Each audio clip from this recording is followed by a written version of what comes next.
Hey, my name's Alex. I'm 24 and I work as a mechanic at a local auto repair shop. It's nothing fancy, but it pays the bills. I live with my parents in a quiet little neighborhood outside the city. I've got my own room, decent privacy, and honestly, they don't bother me. They let me live my life. I've been there since high school, and until I save enough to move out, it's fine with me. My life's pretty simple right now. I work 6 days a week, Monday through Saturday. Sundays are sacred. That's my day. I sleep in, hang out with my friends, grab a beer, maybe play some Xbox or just scroll through YouTube and Instagram for hours. No drama, no big stories, just real ordinary life. At least it used to be. That Sunday started just like any other. I woke up around 200 p.m. I stayed up late the night before watching random videos and texting with my buddies. I remember lying in bed half awake just swiping through short videos, watching dumb memes, catching up on car stuff. After a while, I sat up stretched and finally dragged myself out of bed. I opened my bedroom door and headed to the kitchen. And that's when I saw her. My mom was sitting at the table with a woman I'd seen maybe 2 or 3 times before. Her name was Jenna. She was my mom's coworker, maybe a few years older than her. I knew she was around 30-some, but she didn't look it. She always carried herself with this quiet confidence, well-dressed, stylish, kind of elegant, but casual. The kind of woman you notice without her trying. They were drinking tea, laughing about something I didn't catch. As I walked in, my mom looked up and smiled. "Oh, honey," she said, "you're finally up. Come say hi to Jenna." "Hey," I mumbled, rubbing the back of my neck. "Hi, Alex," Jenna said with a friendly smile. "We've met before, right?" "Yeah," I said a couple times. "Good to see you again." I poured myself a glass of water, tried to stay out of the way. I didn't want to be awkward.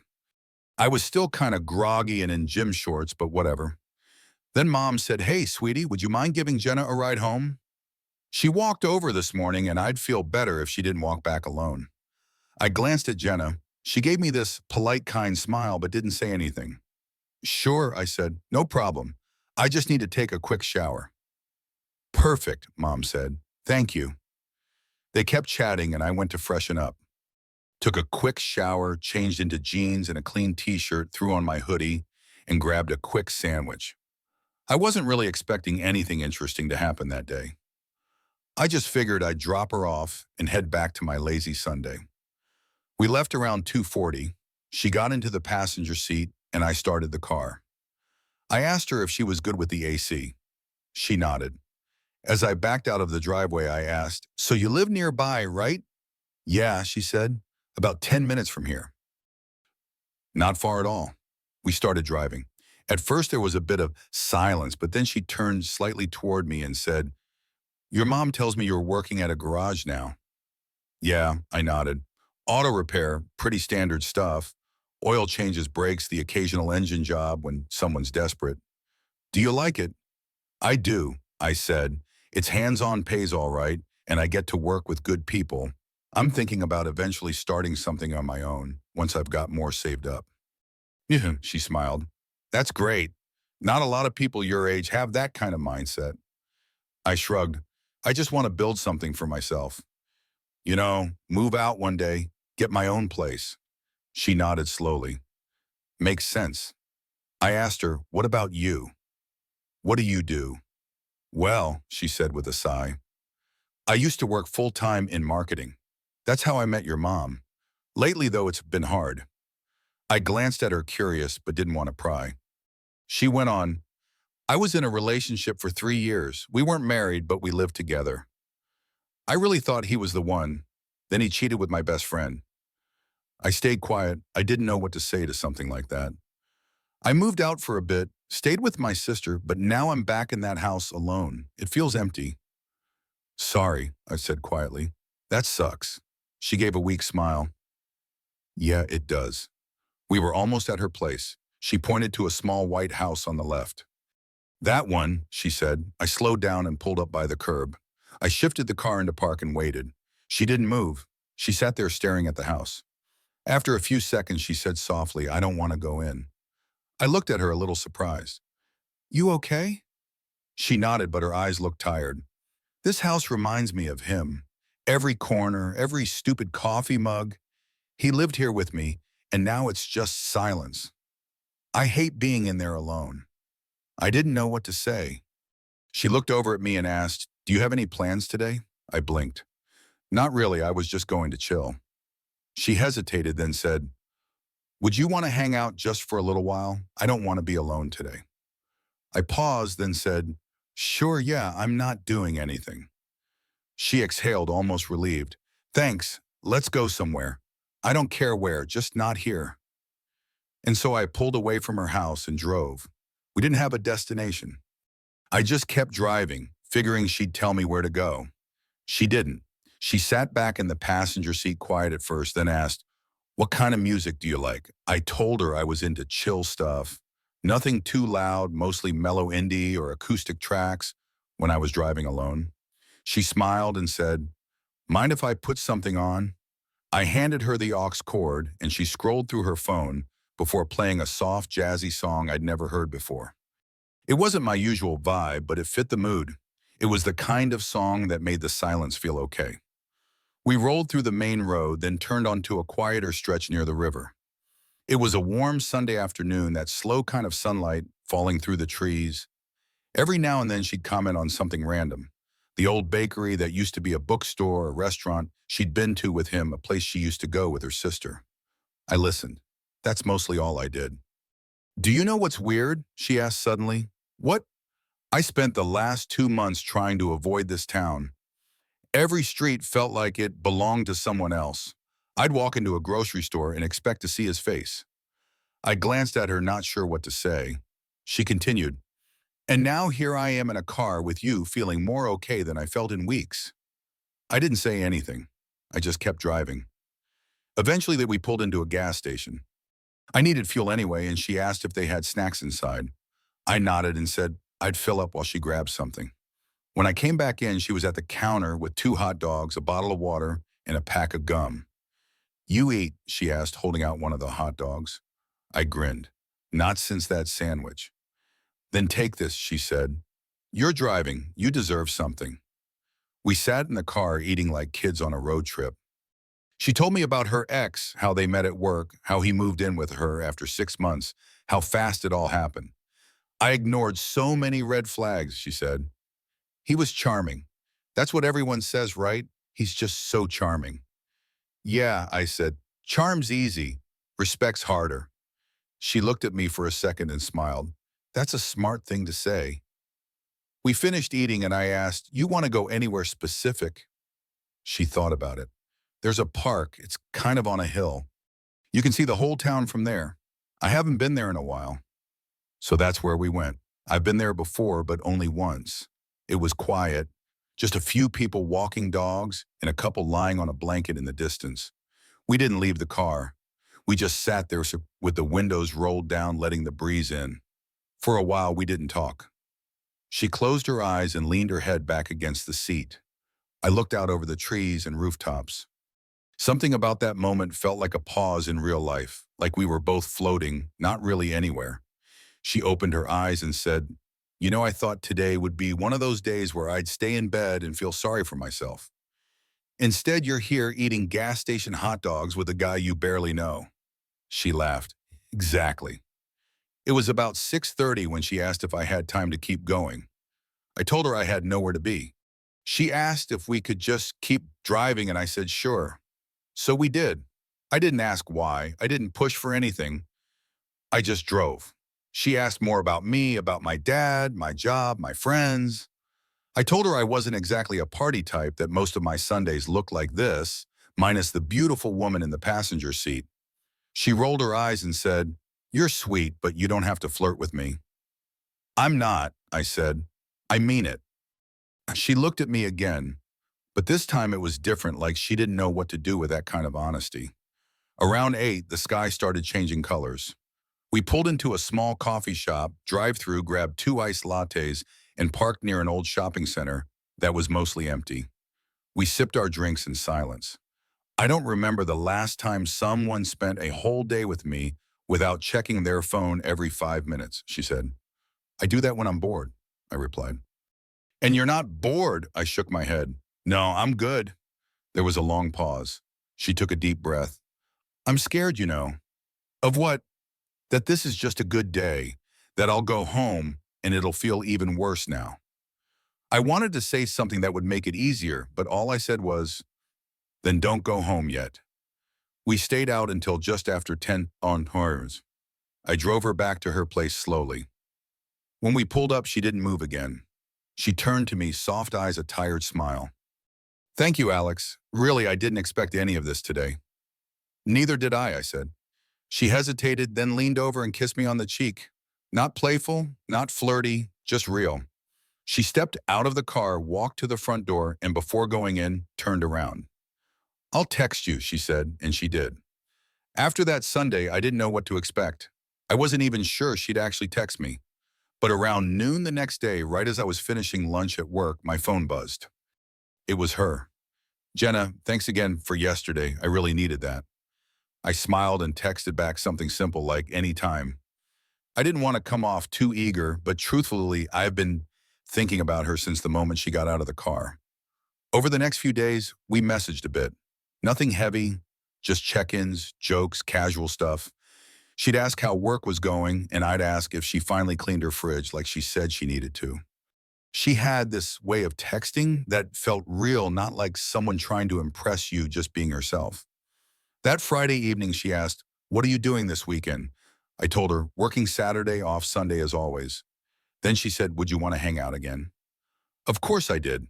Sunday came and I picked her up around 1. She was waiting outside her place this time, dressed a little more casually. Jeans, hoodie, hair tied back, no makeup, or if she had any on, I couldn't tell. She still looked beautiful. Not in a polished way, in a normal human way. Comfortable. We didn't have a plan again. That kind of became our thing. We started with coffee, then walked around a nearby outdoor mall. She pointed out a necklace she liked in a store window, but didn't go in. We sat on a bench and talked about movies we loved, music we hated, childhood memories, dumb things we did in high school. For a while, I forgot about the age gap. I forgot about how we met. I forgot about everything except the way it felt easy to be around her. Later that day, we drove up to the Overlook again. Same place, same bench, but this time we got out of the car and actually sat on the edge watching the sun go down behind the trees. I remember her looking straight ahead and saying, "It's weird. I don't feel like I have to explain myself around you." I just nodded. Same. There wasn't any dramatic kiss or confession. We just sat there, and for once the quiet wasn't awkward. It was calm, safe. When I dropped her off, she didn't kiss me this time. She just touched my hand and said, "Thanks for not making this complicated." But of course it was going to get complicated. We both knew it. Over the next few weeks, we kept seeing each other, always on Sundays. Sometimes we'd go out. Sometimes we'd just drive around or hang at her place watching shows and eating takeout. One Sunday, she taught me how to make real carbonara, not the cream-filled version people fake the real stuff. I made a mess. She laughed until she was crying. The more time we spent together, the more I saw her not as my mom's friend or some older woman, but just Jenna, a person, strong, vulnerable, sarcastic kind. She wasn't trying to impress anyone. And I think that's what pulled me in. But we were still hiding. I didn't tell my friends. She didn't tell my mom. Every time I dropped her off, it was like we were pressing pause. We'd smile, say goodbye, and then act like nothing ever happened during the week. And it worked for a while. One Sunday night after dinner and a few glasses of wine, we sat on her couch. She was curled up with her legs under her, holding her wine glass, looking thoughtful. "I don't think I can keep this up forever," she said. I turned to her. "What do you mean?" "I mean the sneaking around. Been waiting all week just to see you for a few hours. I'm starting to care too much to pretend it's casual." I felt a knot in my chest. I hadn't said it out loud yet, but I cared too, more than I wanted to admit. "You think we should stop?" I midnight asked. She shook her head. "No, that's the thing. I don't want to stop. I want to be able to hold your hand in public. I want to go to dinner and not worry who sees." I sat there for a second thinking. Then I said, "Then maybe I should tell my parents." Her eyes widened slightly. "You do that?" "Yeah," I said. "I mean, they're going to find out eventually, and I'd rather they hear it from me than from someone else." She didn't say anything at first. Then she smiled and leaned over, pressing her forehead to mine. "You're braver than I thought." I shrugged. I just know what I want. She kissed me, not on the cheek this time. It wasn't rushed or heated, just long, soft and sure like she was saying thank you, without the words. That night I drove home, feeling like something shifted, like we weren't hiding in the dark anymore. And yeah, I was nervous about telling my parents, but I wasn't going to keep living halfway. Not with her. I waited until Wednesday to tell my parents. It wasn't because I was scared of them exactly.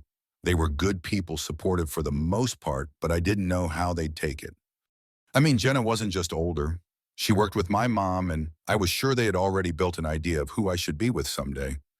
Probably someone my age, someone they'd meet through church or at a barbecue, not a 36-year-old divorcee who cried in my car 3 weeks ago. That evening after dinner, we were all in the living room.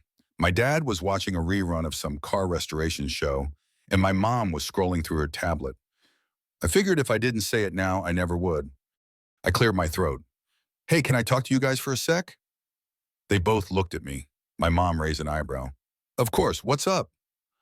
I stayed standing. My palms were sweaty, which felt dumb.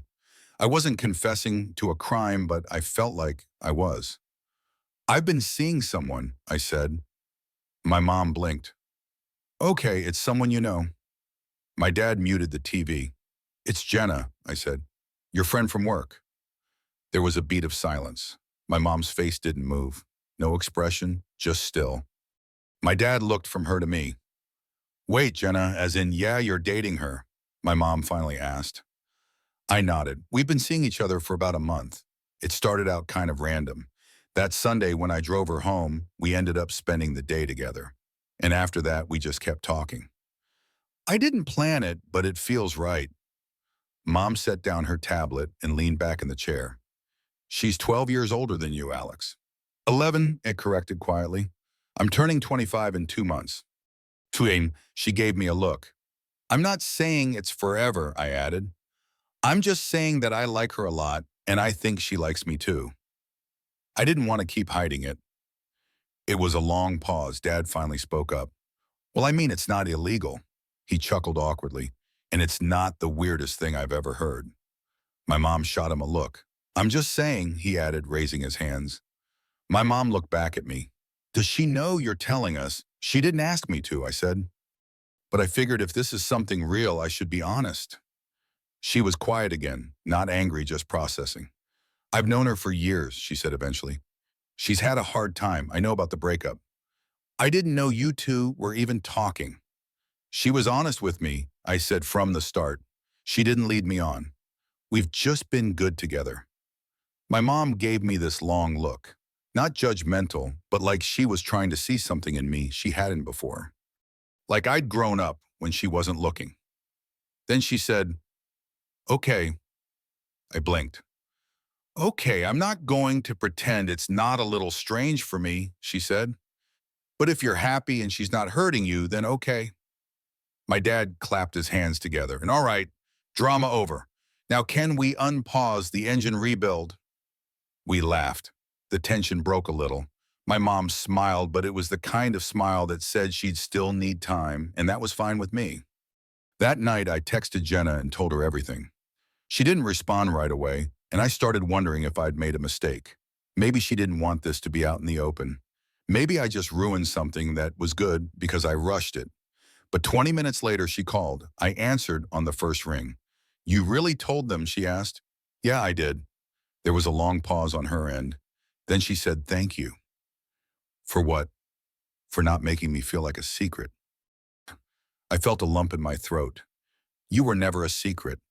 She didn't say anything for a moment. Then she said, can I see you Sunday? You don't even have to ask. That Sunday, everything felt different. Not better or worse, just more real. I picked her up around noon. We went to a local outdoor market. For the first time, we walked side by side close enough that our arms touched. I saw a couple people look at us, but I didn't care. Neither did she. We had lunch on a patio downtown, chicken sandwiches and iced teas, and she looked at me across the table and said, you're really doing this, huh? I smiled. Yeah, I guess I am. That afternoon, we went back to her place. We sat on the couch watching a movie neither of us paid attention to. She leaned her head on my shoulder. I held her hand. It was quiet, comfortable. Later, before I left, she walked me to the door like she always did, but this time she said, "You want to come back tomorrow or Wednesday? I don't want to wait until next Sunday." I laughed. "You sure you can handle that much of me?" She smirked. "I'm starting to think I can." I kissed her right there at the door. Not rushed, not hidden. It wasn't a secret anymore. Driving home, I realized that the weird part wasn't telling my parents. It was that I'd spent so long expecting this to fall apart. And now it wasn't. For the first time in a long time, I wasn't just going through the motions. I was choosing someone, and she was choosing me too. It's been 7 months since that Sunday when I agreed to give Jenna a ride home. A lot's changed since then. Something stayed the same. I still work at the garage, still live with my parents, still take Sundays seriously. But there's something different now. A different rhythm, a different reason to look forward to the end of the week. After I told my parents, things between Jenna and me started feeling more steady. Less like we were sneaking around and more like we were building something, even if we didn't fully know what yet. For a while, we still only saw each other a few times a week. She was cautious. I was patient. We'd meet for lunch after her shifts, or I'd stop by her place after work for dinner. It wasn't rushed, and maybe that's what made it work. We never had to talk about what we were. It just became obvious. I wasn't seeing anyone else. Neither was she. We weren't playing games, we were just together. Her place started to feel like a second home to me. At first it was little things. I had a toothbrush in her bathroom, a hoodie on the back of her chair. Then it was more groceries with my name on them drawers I started to use. She gave me a key 2 months ago without making a big deal about it, just handed it to me with a quiet, "In case you get here before I do." We're not rushing into moving in together full time. I'm not there yet financially, and we both know how fast things can get messy when people move in just because it feels good in the moment. But we've talked about it. We're planning, slowly saving, thinking ahead. And my parents, honestly, they adjusted.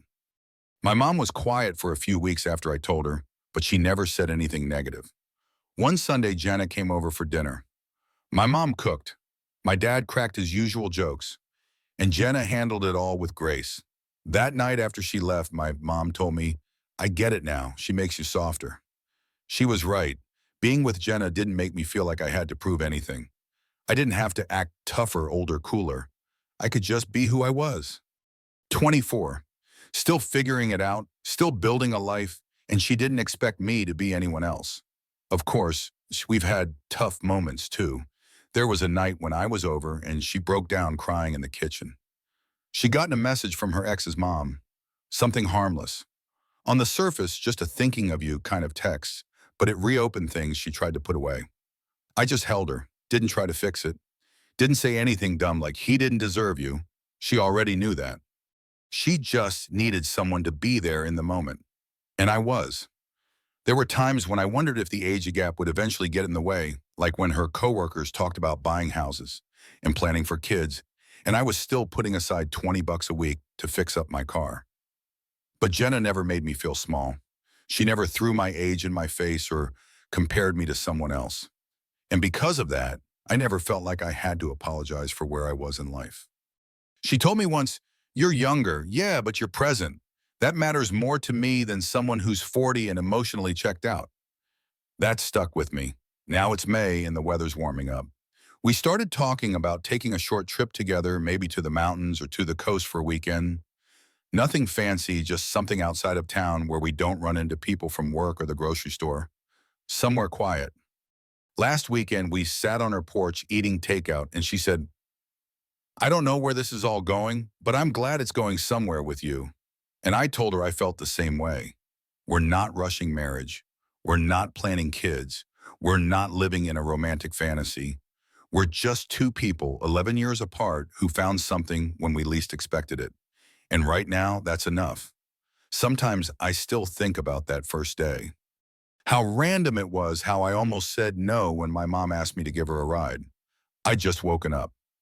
I was groggy, still in gym shorts, not in the mood to do anyone a favor, but I said yes. And that one simple decision, it changed everything. She still jokes about it sometimes. You know, she'll say, "I never thought I'd meet someone like you that day." I just wanted to get home. And I'll reply, you never even made it inside, she smiles. Good thing. So yeah, that's how it started. I agreed to drive her home, but she didn't want to get out of the car. Alex and Jenna's story reveals the profound impact of saying yes to unexpected moments and embracing genuine connection. At 24, Alex was content with his simple life work, Sundays, and no big plans until a routine favor for his mom led him to Jenna, a woman carrying the weight of heartbreak.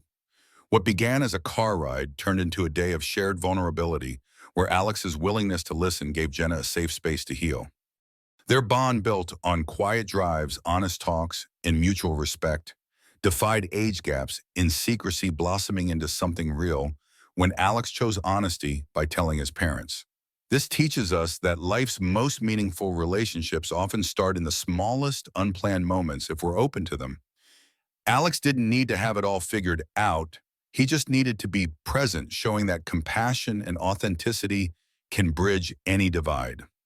In a world that often feels rushed and guarded, their story urges us to slow down, truly see others, and take a chance on connection, even when it's scary or unconventional. Let's cherish the moments that surprise us and the people who make us feel truly alive. What did Alex and Jenna's journey teach you about connection or courage? Drop your thoughts in the comments. I can't wait to hear them. If this story resonated with you, please subscribe and join our community for more heartfelt stories that inspire. Let's keep building connections together.